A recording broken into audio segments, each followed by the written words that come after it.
He wanted to escape. They found him hours and hours later by the road, walking down 20 kilometers from the village. Let's live until 100. But what if your last 15, 20 years are miserable and you're bedridden? Do you really want to live until 100 then? Obviously, the next thing you start thinking is, will my mom develop this? Will I be next? So if you want to be able to do fun things when you're 70, 80, 90, you have to sustain that. The future, maybe not just about the lifespan, it's about the joy span. Welcome to Yana TV. These days, there are a lot of conversations about longevity. And we know that we should train our bodies and we talk about the strength and cardio and flexibility and protein intake. But there is here a much deeper question. What about the brain that has to make decisions and our nervous system that has to respond under constant pressure and our attention that has to filter so much noise these days? Today, I'm speaking with Milani, a brain health trainer and founder of Sparked, and her work brings together movement, neuroplasticity, cognitive monitor training, and performance. And this conversation is not only about brain fitness, it's actually what it means to train for life, where we can stay fully present and sharp and courageous and be there as leaders, as parents, as partners, and as human beings. Because the future may be not just about the lifespan, it's about the joy span. Anna, your grandfather had an Alzheimer, and I know that that condition affected the entire family. So I'm just curious to know what happened and how did it shape what you believe in today? Yes, so I have very longeving grandparents. So 4 grandparents, 3 of them lived to be about 95, fantastic. But one of them had Alzheimer's. So he got diagnosed early 70s, so not too young, luckily. But that was in Finland. And I still remember when I was very attached to my grandparents, and especially him. We spent a lot of time by the lake house. Like, he really was a very big part in my life growing up. So great memories. And one day I was driving down the car and my grandma started telling me that granddad has a condition and it's called Alzheimer's. Back in the day, I had no idea what that even meant. I was like, what's that? What does it mean? What do you mean by that? And her simple way of explaining that was, his brain is shrinking. I was like, wow, okay, how is that going to affect him? We had started seeing some changes with him already, with mood and anger management issues and so on. And we tried to keep living sort of a normal life, like getting him to enjoy the things that he would enjoy, going to the lake house, going on the boat, going fishing, and sort of maintain a normal life. But that was really not the case, because very soon he deteriorated, and this was really, really fast. And it had a massive impact on my grandma, for sure, on my mom, on my uncle and auntie, and everybody else around him. Especially on the relationship, probably, right? Because I know that, it's tough for the person who has cognitive decline at any age, but I think it's even tougher on the rest of the family. What it does to the relationship, it's hard. Yes, yeah, definitely. My grandma was a very strong person, but she had to deal with a person that would not, she was saying, you can't go to the lake house because it's not safe for you. And yet she had to fight with him. Like with the child. Yes, yeah. Absolutely. He wanted to escape. At nighttime, he would get outside of the apartment and bring his mattress outside on the hallway. He would get up to make coffees 10 times a night. One time he got lost at the market in Finland, and it was about October time. So luckily it was still not snowing. And it's quite sad, but she turned her back and he was gone.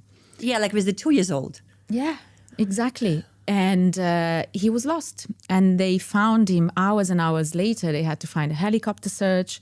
The police was around. And after pretty much a day, they found him at nighttime by the road, walking down 20 kilometers from the village. This is a nightmare for the family, not just for him. Yeah, exactly. And that's where then decisions had to be made to, okay, how do we handle this now? It's gone too far. Where is he going to go next? And of course, the next solution was to put him in a house where other people with with dementia were living, and that's where he spent a few sort of years of his life in. Yeah. These days, there's a lot of conversation about longevity. And I know that we can actually test our DNA to see if we have, let's say, longevity gene, or if we have genetical predisposition to have Alzheimer or dementia.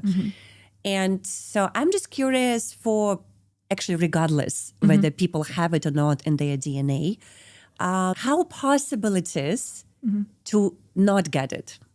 Well, we don't know. We don't know. We are not going to know whether we have the genes or not. Are we going to get dementia or Alzheimer's? Perhaps if we have the genes, of course, we're more predisposed to that. But it's no guarantee that we're going to get it. There are lots of things that we can do across the lifespan that may enhance that reserve, that cognitive reserve that will perhaps slow down our cognitive decline. Of course, lots of lifestyle interventions that will help with that. Keeping fit, low body fat, muscle strength, everything, diet, sleep, recovery, everything else that goes around that. So our lifestyle choices are very, very important.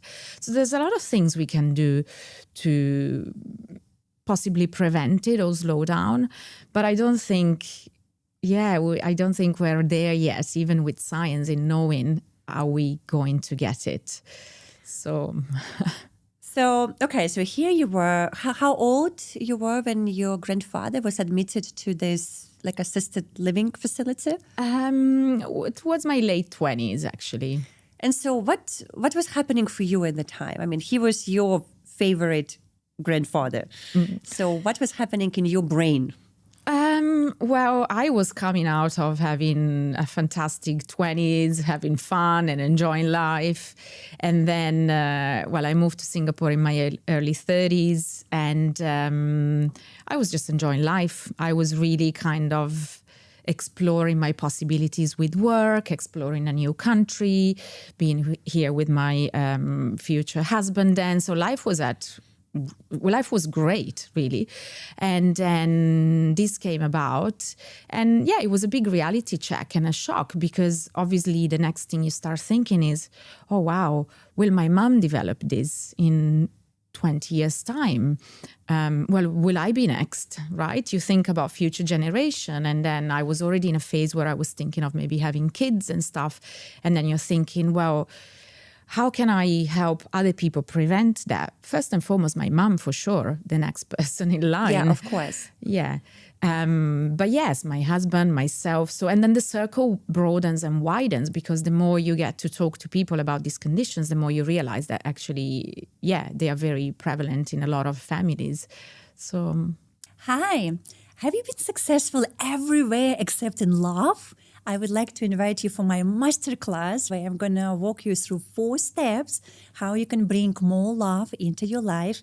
And we're going to look at 9 archetypes to understand what exactly has been sabotaging your love life and how can you finally shift it. Registration is in the link below, so see you there. A very personal question. I know that your husband is also older than you. Mm-hmm. Have you ever had any worries there that he might also develop something like this? Yeah, for sure. I mean, he also has history of dementia. It's different dementia. It's vascular dementia. His dad died of dementia during COVID, and that was also very, very sad in a different way. So for sure, yes. So we are both very, very conscious on the topic and on the matter. So he's also very interested in brain health, and so we both kind of try to fight this together in a way. So yeah, it's a topic we discuss a lot at home. Okay, so. With all this upbringing and experience in your early childhood, I know then you went to study a lot of modalities, everything around from dance to neuroplasticity to cognitive behavior you did a lot of things. And then you develop kind of your own understanding of the body, of the mind, and of the connection. And I do believe that experience that happened early in our childhood, whether we like it or not, eventually bring us to our life purpose and our legacy. Like I know it in my experience, like I'm teaching right now about relationships. I'm focusing specifically love and relationships, how to build, happy, lasting marriage and all of those conversations. And I was avoiding that for about 20 years of my life. I was trying to do everything else but that. So what I'm curious now, let's talk a bit more about the joy span. Lifespan, I think we all understand. Let's live until 100. But what if your last 15, 20 years are miserable and you're bedridden? I mean, do you really want to live until 100 then? So, and you brought this idea about the joy span. So tell me. Wow, big question. I mean, how my childhood developed or made me develop into what I'm doing now and what I want to do for the future. I guess I came from a very kind of an open background. My parents were quite young when they both had me. My mom was Finnish, my dad was Italian. So I grew up in it was a multicultural environment, but at the time it kind of was back in Italy. So I was exposed to different things. And that kind of really opened my mind, I think, from a young age. My other grandfather was very fun. He was really a funny man. He really loved life. He was cycling every day, eating healthy. He was going to dance with other women, which my grandma was not. Did you appreciate that? I'm sure. No, but she lived with that. He's very Italian. Exactly. Really, really fun guy. So I also had that in my life. My dad, very colorful character as well. So yeah, we just sort of experienced a lot of things growing up. And when I then moved to London, I went to study there, again, I always had a very sort of open mind. And I love to embrace new challenges. So for me, challenges are always very exciting.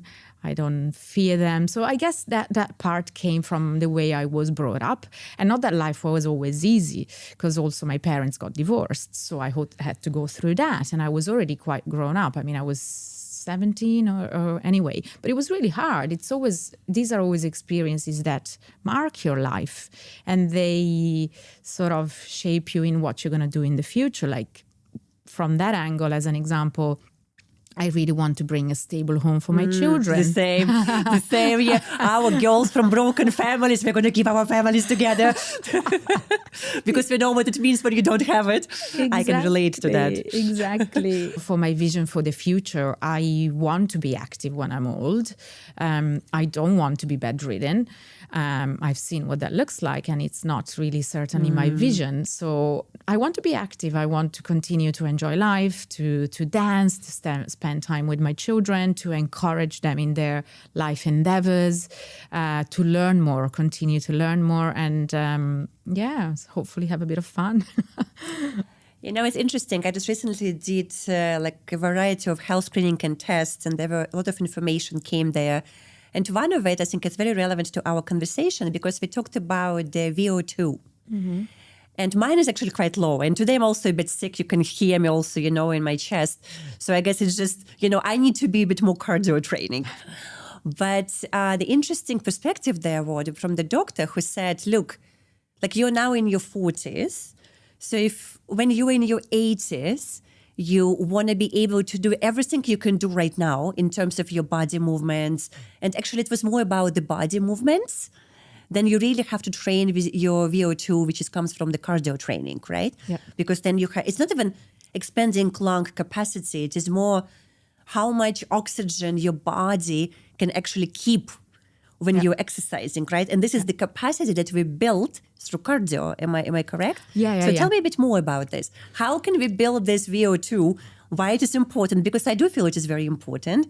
And how can it bring more joy to our lifespan? Yeah, no, exactly. And you've said it. I mean, you've already touched base on it. It's super important because you have to build that capacity so that you continue to move. It's the oxygen that gets delivered to your muscles. So to act and exercise and do the fun stuff we want to do, whatever hobby you have, traveling, whatever you want to do. If you don't want to be a bit bedridden and you want to be able to stand up from a chair as well, you have to have oxygen that that gets delivered to the muscle.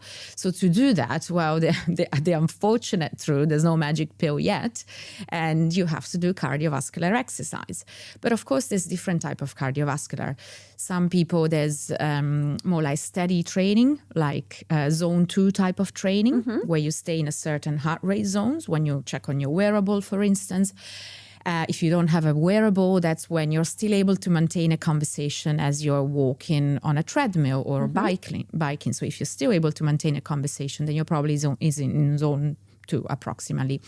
But you also want to be training in the higher zone 4 and 5, where it gets tougher to maintain that conversation and you're really huffing and puffing, you're working harder.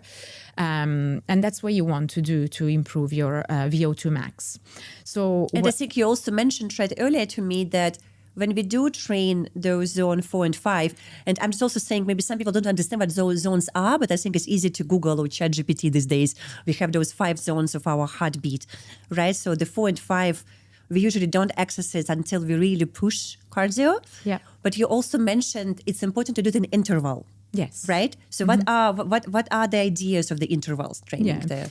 There is an evidence-based protocol called the Norwegian 4x4 protocol. I cannot remember the name of the professor, but he's essentially developed this protocol where you stay for 4 minutes or up to 4 minutes in zone 4 and 5. So you're really stressing your heart, and then you recover for 3 minutes. And you do that 4 times, and you do a warm-up and a cool-down at the end. If you do that twice a week, that's already a good start to improve your VO2 max. And you want to sustain your VO2 max, as you mentioned, for life, because as we age, VO2 max decreases. So if you want... Anyway, right? Exactly. Yes. Absolutely. So if you want to be able to do fun things when you're 70, 80, 90, you have to sustain that. So, yeah. And I'm also just thinking, when we talk about like Alzheimer, dementia, and oxygen in our blood, it's also oxygen in our brain, right? So I'm just wondering, okay, we discussed at the beginning, I mean, we don't know what actually causes the cognitive decline for some people, like, even early in their life, actually. But sometimes it happens. But I do believe that if we keep bringing more oxygen to our brain, whatever it is, you're going to stay, cognitively there for a longer time. Yes, definitely. So our brains need oxygen and glucose. So this is the fuel. That's going to be my next question. But let's continue with more with oxygen, okay? Just not just that, but exercise definitely helps with that. However, when you exercise doing cognitive motor training, for instance, the way I train clients is if I'm giving them a very high intensity cardio drill before a cognitive task, I may lower the cognitive difficulty.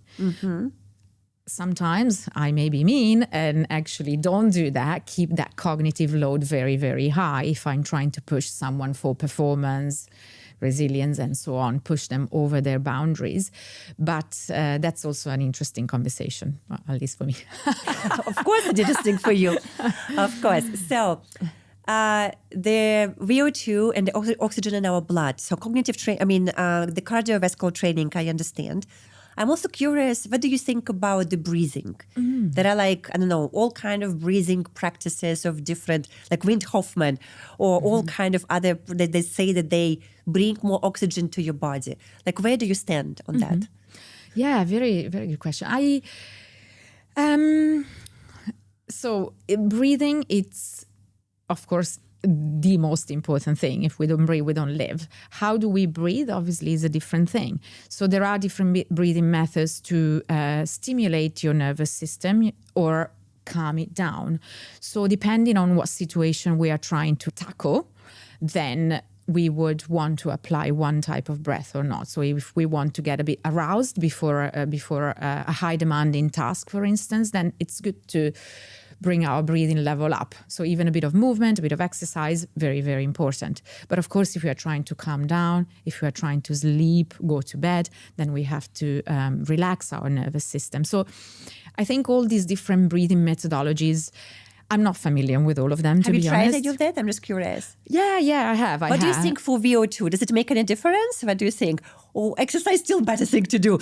Because sometimes breathing really stresses you, right? So, but is it even a good thing? I don't know. You just really have to choose the right method for what you're trying to achieve. That's I think probably my biggest takeaway on that. But yeah, I have tried different breathing methods, even holding breath, for instance. There's a guy that used to work with me, and he was doing a lot of. He calls himself the breath architect. Amazing guy, and we explore different types of breathing method, also for control, and so on. Okay. So you said glucose. You said that in order for us to keep pumping oxygen to our brains so we can stay cognitively there for a longer time, so we need to keep having higher VO2, right? Which is then the cardio, pretty much exercise of a certain type. Glucose. So tell me more about this. Okay. Well, our brain works hard. So it needs a lot of energy. So actually, I think it's probably one of the biggest, actually, if not the organ that requires more energy than anything else, because, it's constantly working. So it needs energy. So it needs glucose. Now, it doesn't mean that we're going to eat chocolate bars to actually... Really? I was just hoping we do. We need to eat healthy, nutritious food that nurtures the gut and then the brain. Yeah. But yes, essentially, if you think about you're trying to tackle again a high cognitive task, maybe sometimes a bit of chocolate just gives you that boost that actually gets you to work harder. So, yeah. So basically what we're saying, I guess, don't neglect the glucose. I mean, it's also because these days everyone is like, no this, no that, don't go on a immense fasting. But maybe that's the whole other conversation.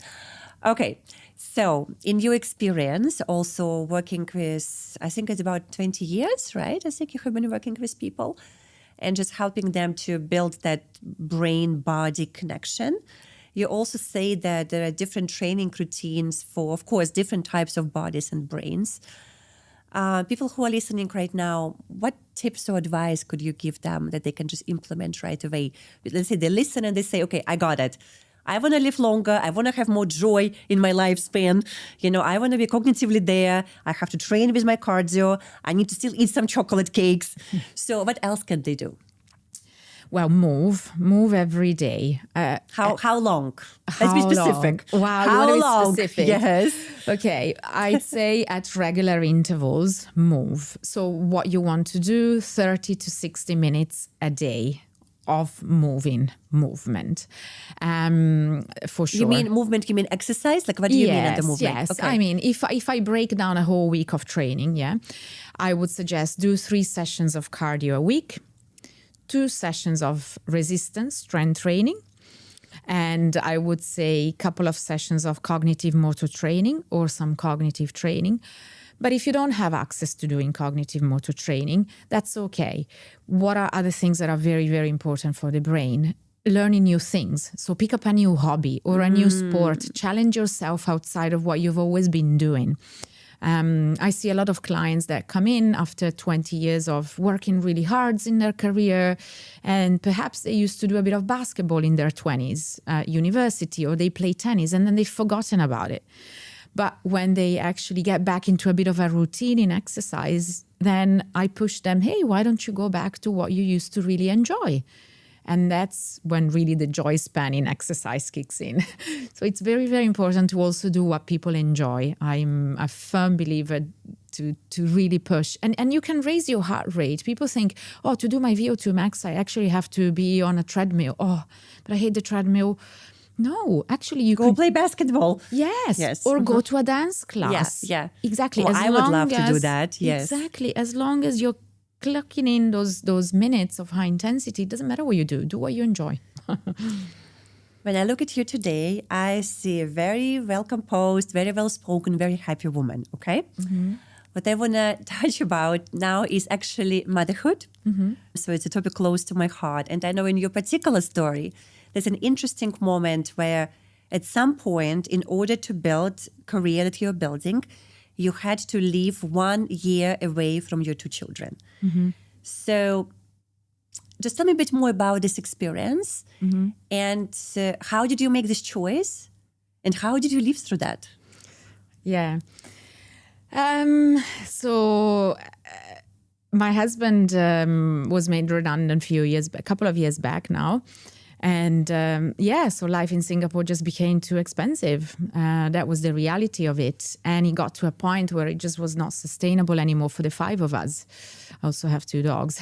And and because I had the business here and obviously a lot of responsibility, I had stakeholders in the business. So, and I had a very strong vision and mission of what I wanted to achieve. So anyway, we had to make the hard decision that Dad was going to take the kids back to Italy for a while. And we didn't really know how long that was going to be. We didn't know what was going to happen with everything else. So I had to stay back. So I stayed back for a year. I was lucky that I had a massive support system with a lot of girlfriends, a lot of friends that really stepped up for me. So that was incredible. And I could never be more grateful to them.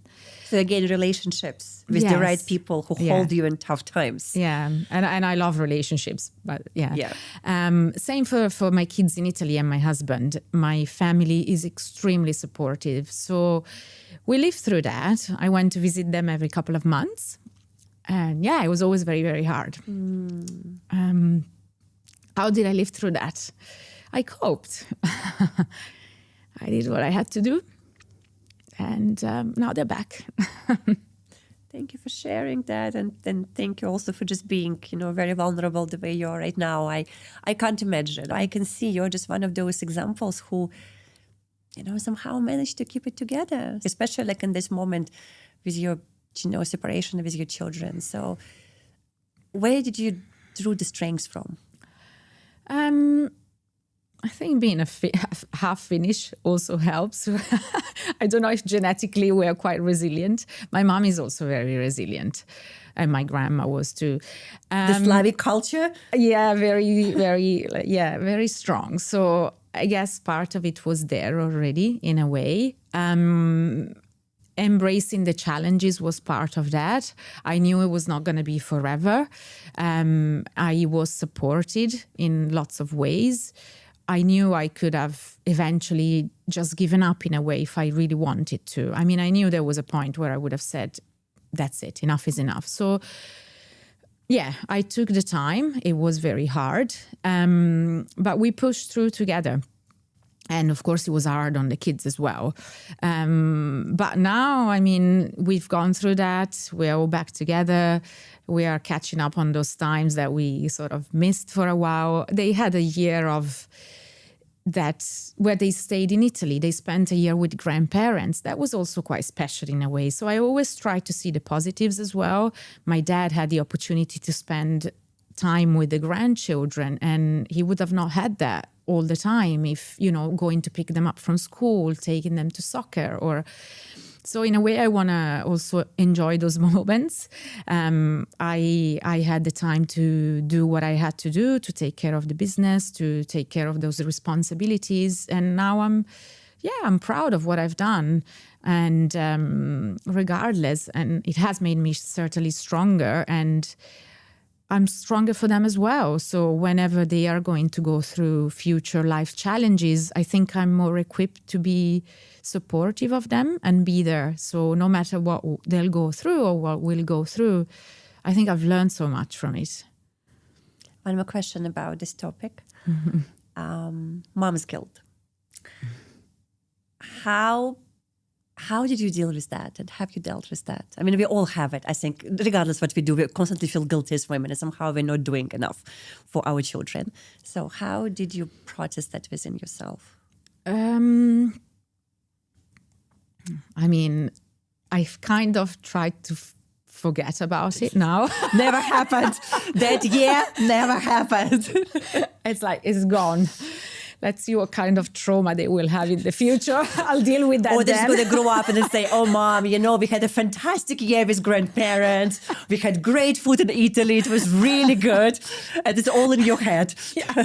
So mom guilt, it's always there. It's always there. Like every time I have to take even like a 3-day work trip or something, or I have to next month go see my parents, I'm like, anxiety kicks in like a month before, and what should be a joyful event, which then turns to be a joyful event, but it comes already like, wow, heavy. I feel heavy about, I'm going to go away for a few days. And the little one is more susceptible to it. He's like, I'm going to come, mommy, I'm going to come anywhere. But I was laughing because about a month ago, I went to Bali just for a few days. And my 6-year-old was like, mommy, I want to come. He'd prepare his luggage. And I was like, oh, what to do? And then my 10-year-old was like, oh, come on, just deal with it. It's only a few days. We stayed away from mommy for a year and it was fine at the end of the day. I was like, whoa, okay. I told you they enjoyed Italy. So I was like, okay, maybe that's not that bad if I just step outside of Singapore for a few days. But yeah, mommy guilt is always there for me. Yeah. I try to balance it out. I try to think, okay, it's not that bad. And then, yeah, it's not something I've solved. Thank you for your honesty. I appreciate that. Okay, now I'm going to ask you just a variety of questions, and you just give me quick answers. The first thing that comes to your mind. Okay? Mm-hmm. Ready? Ready. So, what do you think is the number one secret to have a really happy relationship with anyone? Not giving up. Okay. Next one. What is the best tool that can help women to love themselves more? Building confidence and doing what you enjoy. Mm-hmm. What was the most meaningful relationship in your life and why? Or what is? Well, it is with my husband. Yeah. And why? Why? Because it's the relationship I've gone through most things together. Like the hardest thing we've done together, we've gone through together. So we've had this journey together, up and down, but we've worked together as a team, despite all the challenges. What is the biggest lesson in your relationship with yourself? Mm-hmm. Accept yourself for the differences, you have. Some people might judge certain things, but who cares? It doesn't matter. It's your life. Live it with your own values, the things you want to do, what brings you joy.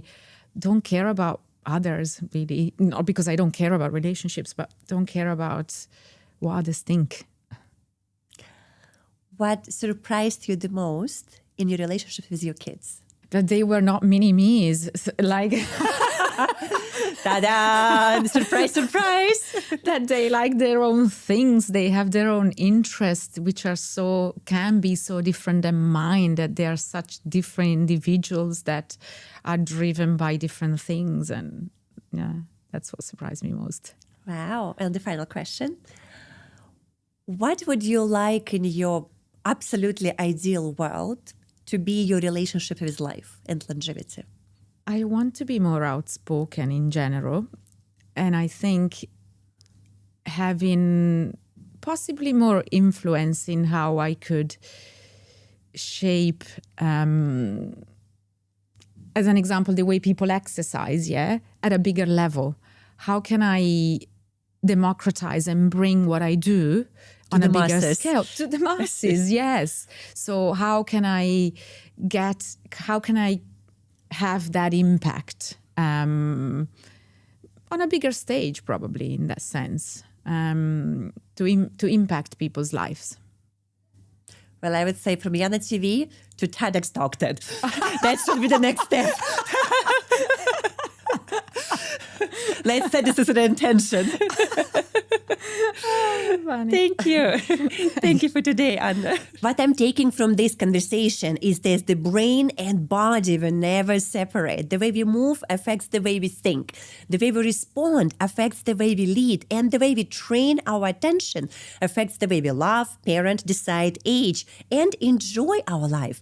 And this may be the key thing here. Longevity is not only about adding more years to our existence here. It's about how much joy and happiness you have in those years. And if you enjoyed this conversation, do leave us a comment and share how you're feeling about it. What is your experience with your body and brain connection? And of course, subscribe to our channel, share this episode with your friend, and I'm going to see you next time. Conversations on love, legacy, and leadership. I was thinking about professional singers who are touring across 50 countries. I'm like, what if you get sick? How do you do this? And you have millions sold out concert. Yeah, exactly.